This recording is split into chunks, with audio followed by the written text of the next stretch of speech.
just wanted to say it's really amazing being here on Bleecker Street. This is the street where Robert De Niro grew up, where John Belushi lived, where Simon and Garfunkel had a song on the Wednesday 4 AM album, or was it 3 AM?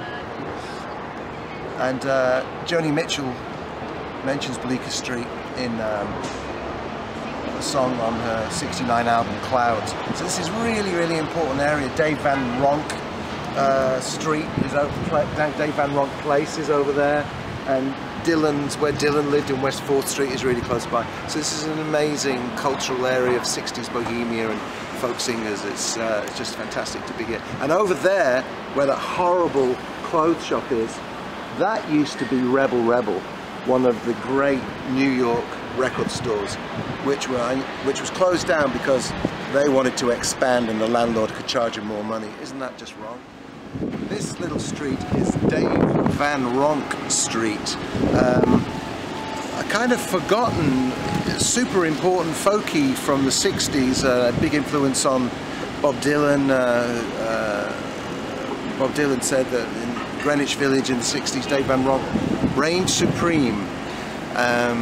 He was known as the mayor of MacDougal Street, which is a place we're heading to later, just down the road there. And he was influenced by Reverend Gary Davis, and he sort of made blues and gospel-y and folky, and he had a great guitar style. And Dylan said that he copied a lot of his phrasing from Dave Van Ronk, and I'm not quite sure why he's so forgotten. I've had a few of his records, and they're great.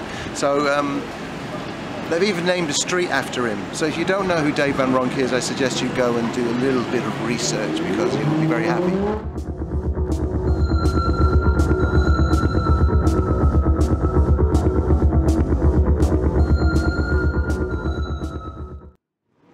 Although I've read that positively 4th Street wasn't necessarily about here, we're now sitting in West 4th Street in Greenwich Village, just around the corner from Dave Van Ronk Street.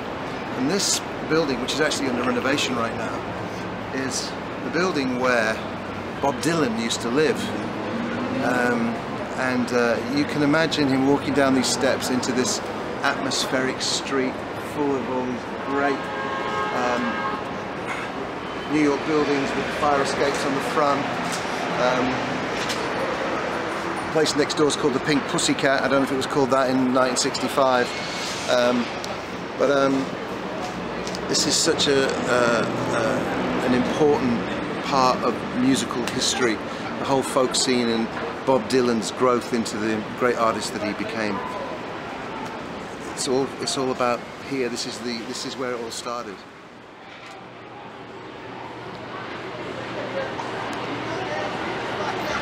Village Underground. This, in the 60s, was a very famous place called Gerdes Folk City. This is the place where everybody played. Bob Dylan, Richie Havens, Simon and Garfunkel, Lovin' Spoonful, John Lee Hooker, and even the Monkees and people like that played here. It's one of those legendary Greenwich Village venues that was super important to the folk craze of that period. I saw Patti Smith here a few years ago when they reopened it, but now I think it is like a live music venue and a kind of a comedy club these days. But once this place was legendary.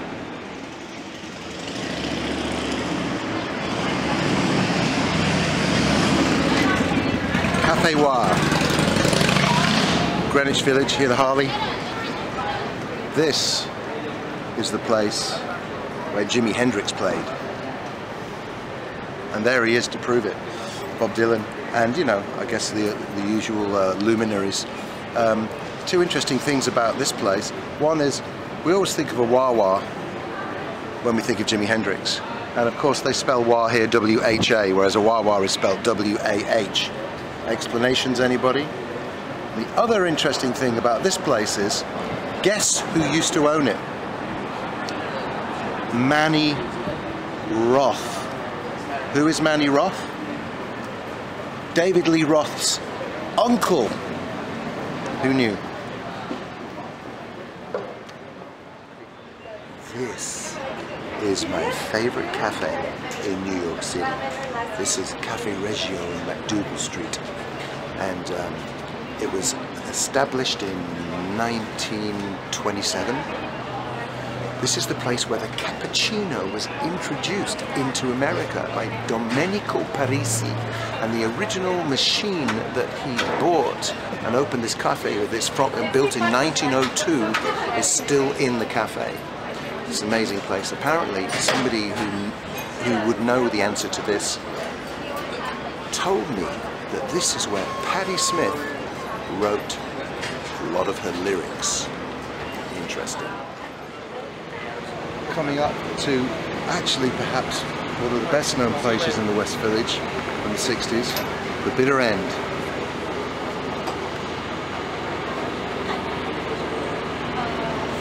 Still here after all these years.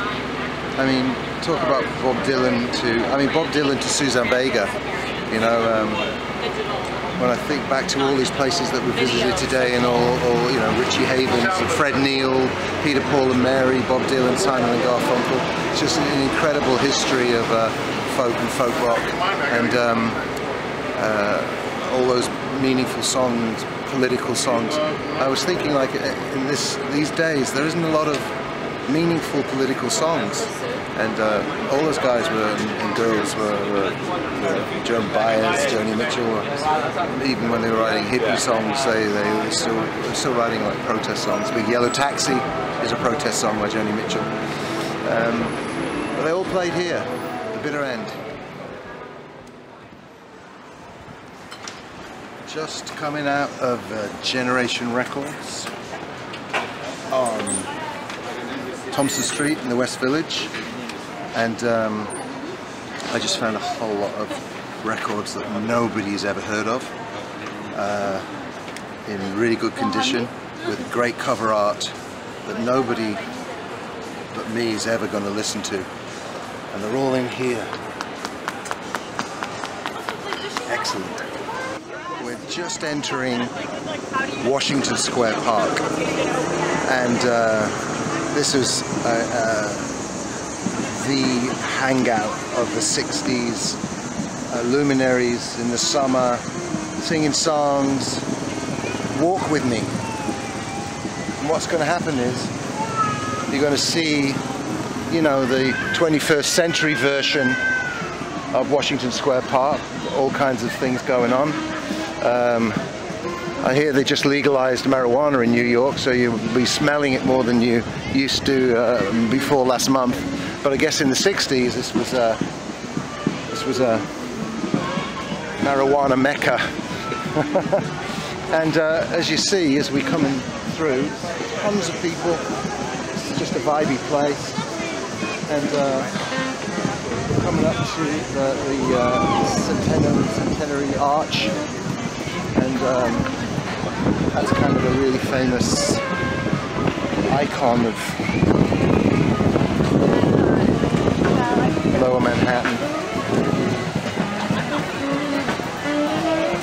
You can hear the music being played if you look over there.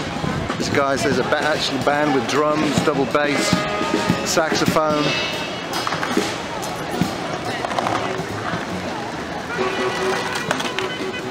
Looks like he's had that saxophone for about 67 years. As you can see, it's a real melting pot. Wonderful place.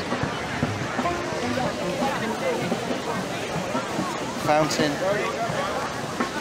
Can't you imagine Joan Baez and Bob Dylan walking around in here saying, "Oh look, there's Fred Neil, let's go and talk to him. Oh wait a minute, there's Dave Van Ronk. Oh, Richie Havens is in town. I didn't know you were in town, man." All these people communicating with each other, writing all these great songs. Wow. What a fantastic era. And I'm just a little too young, and well, from Liverpool, so it's in the wrong country. I'm just a little too young for the Beatles as well, so even in my own country when I was growing up, although I had an elder brother who was into the Beatles, so I did get exposed to them, I was a little too young to say, hey, the Beatles are playing, let's go. Consequently, the first band I ever saw was Uriah Heep. But anyway, back to New York City and this amazing place. There's a guy there selling a book, self-published author, buy book. Buttons for the resistance and magnets.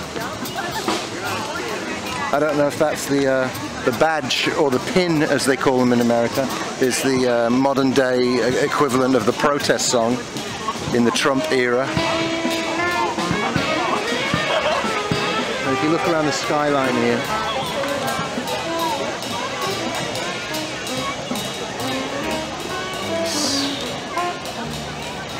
the music's carrying on in the background, people chatting, warm night, 8:30. It's a Thursday, 8:30 on a Thursday, packed with people. People selling things over there, books, paintings, all kinds of artists, interesting people. Wonderful. Welcome to New York.